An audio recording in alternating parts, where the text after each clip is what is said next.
It's really cooled down. Yes, it has, and it's only going to continue. We're in the front lines before our next cold front pushes its way through. Of course, the shoreline always picks up on that first. Seaside's currently at 57 degrees as they are preparing for a big volleyball tournament come the 10th. So be prepared for that as we see dry, calm, quiet, and clear conditions with a beautiful live look out over downtown Portland on this Tuesday evening. Temperatures right now holding steady at about 75 degrees. After our sunset this evening was just before 8:30. Winds out the north-northwest at about 9. As far as our afternoon highs went, sitting slightly above what's normal for this time of year. Into the mid-80s when we should be hovering right around 83 degrees or so. Eugene topped off at 90, but still on the comfortable side out along the coast. Low to mid-70s for those afternoon highs. The month of August well underway with the summer feels. As far as the satellite and radar goes, calm, quiet, clear conditions right now, at least for the Cascades, the Valley, and the shoreline. But you'll notice just a little bit of that green, the yellows and orange is a good indication of heavier downpours that are marching their way closer to the coast. All a part of this latest cold front, the center of low pressure. It's right to the south and west of Juneau, Alaska. Not necessarily will that move overhead, but the attached cold front, it will start to swing through by the time we get to tomorrow morning. That's good news, especially when we're talking about the drought situation, as severe drought has pushed its way back to the shoreline.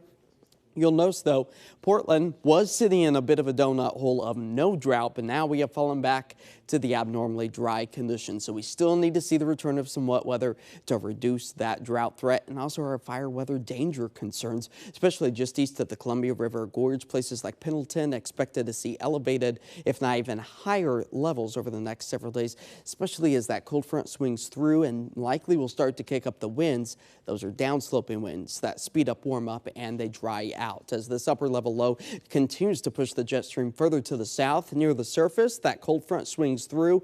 That's going to be our next best chance to see maybe an isolated raindrop or two, although it will not be widespread, and it's a fast moving storm. It's in and out of here within the next 12 hours or so. That's where drier, sunnier, and yes, even hotter skies are on the horizon. But here's the breakdown: 8, 9, 10 o'clock, expecting to just see cloud coverage by about lunchtime as you head out and about. Expecting to still hold on to those mostly cloudy skies, maybe a few sun breaks here and there. And that will even take us into the late afternoon, early evening hours, but that's where we have a better shot at maybe picking up on a single raindrop or two. But the accumulative rain, that's primarily going to be exclusive along the coast, close to about 1/10 of an inch. A lot of zeros, unfortunately, for the I-5 corridor.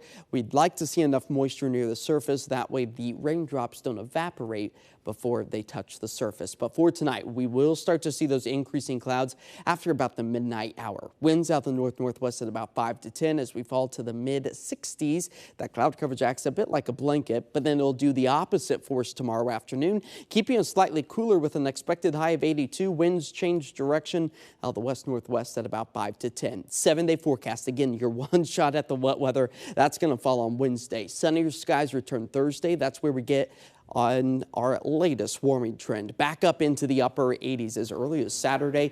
Then those winds, they start to kick up. We could see some gusts nearing about 15 to 20 miles per hour, and that also poses a bit of a wildfire concern as the hot, dry, and sunny skies take us into the first part of next week. That looks to be our latest heat streak, so enjoy the cooler 80s that we'll experience tomorrow and Thursday with maybe a few raindrops. All right, Josh, thanks. We'll be right back.